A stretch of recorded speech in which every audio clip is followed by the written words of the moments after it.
السلام علیکم ورحمۃ اللہ وبرکاتہ۔ محترم عزیزوں اور دوستوں، ہمارے معاشرے میں بہت سے ایسے مسائل ہیں جن کے جوابات غلط طور پر رائج ہو چکے ہیں۔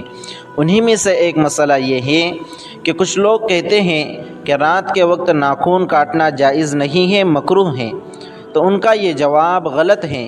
مسئلے کا صحیح جواب یہ ہے کہ شریعت مطہرہ میں ناخن کاٹنے کے لیے کوئی وقت متعین نہیں ہے۔ جس طرح دن کے وقت ناخن کاٹنا جائز ہے، اسی طرح رات کے وقت بھی ناخن کاٹنا جائز ہے۔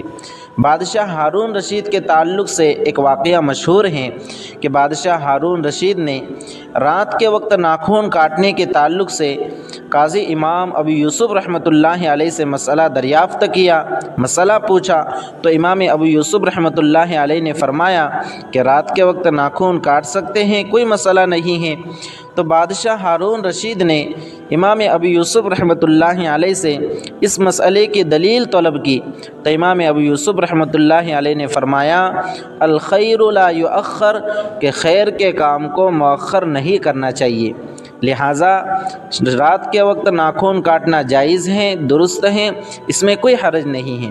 اسی طرح ناخن کاٹنے کے تعلق سے ایک مخصوص ترتیب کو سنت قرار دیا جاتا ہے کہ پہلے سیدھے ہاتھ کی تشہد کی انگلی سے ناخن کاٹنا شروع کیا جائے، اور پھر سیدھے ہاتھ کی انگلیوں کے ناخن کاٹے جائیں، پھر بائیں ہاتھ کی انگلیوں کے ناخن کاٹے جائیں، پھر سیدھے ہاتھ کا انگوٹھا، پھر بائیں ہاتھ کا انگوٹھا۔ تو یاد رکھیں کہ یہ ترتیب بھی محض آداب میں سے ہیں، یہ ترتیب مسنون اور سنت نہیں ہے۔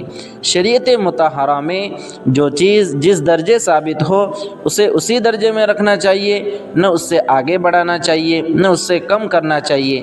اللہ رب العزت سے دعا ہے کہ اللہ رب العزت ہم سب کو اعتدال کے ساتھ صحیح عمل کرنے کی توفیق عطا فرمائے۔